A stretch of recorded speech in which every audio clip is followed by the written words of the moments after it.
All right, we're back.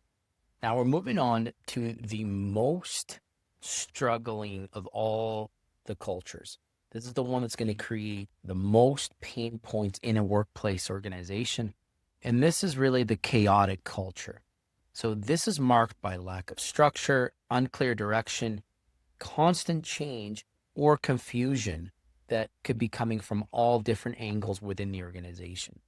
These are because there's few established processes and role clarity and responsibilities and priorities, often switching, changing, pivoting, however you want to name it within the organization without warning.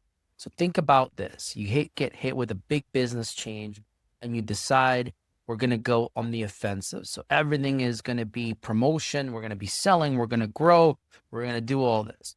And when you do that, you don't have the right communication that goes out. You don't know who's managing it. You don't know who's accountable for what. And all of a sudden, this becomes very chaotic in the workplace. Everybody's struggling to understand where their role is and how they're going to help and overcome some of these new challenges that are coming their way. So that's sort of like an example of where a live event could affect a culture when it's not properly structured to handle that change. So some of the characteristics around a chaotic culture are little to no clear leadership or vision. That means that you don't know where you're going. Your leaders often are just providing guidance based on business or economic changes.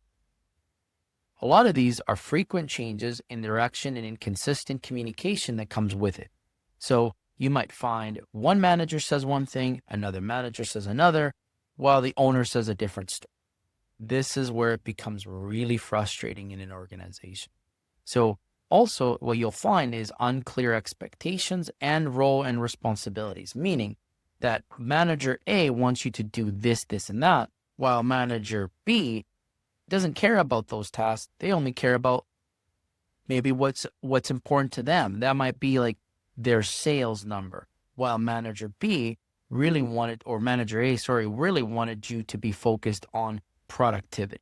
So two very different KPIs, and therefore disalignment in the different messaging is going to impact how you prioritize your behaviors and your output.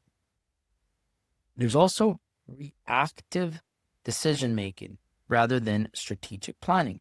That means, oh, we just lost this account or we just gained this account and we need to do this, versus staying true to the long-term picture and the long-term vision that your team has created and communicated.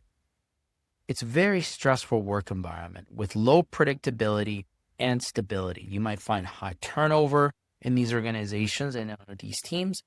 And while all this chaos may spark some level of creativity because of that boom, that change, that pivot that's required, and the rapid innovation, a chaotic culture usually leads to burnout, poor performance, and high turnover. So I would urge that you quickly stabilize this, you quickly identify what your key roles and responsibilities are within the organization, and you start to put some accountability, you start to put some structure and move away from this chaotic culture, because this is the one that is going to create the biggest challenge and the biggest roadblocks in any organization or team.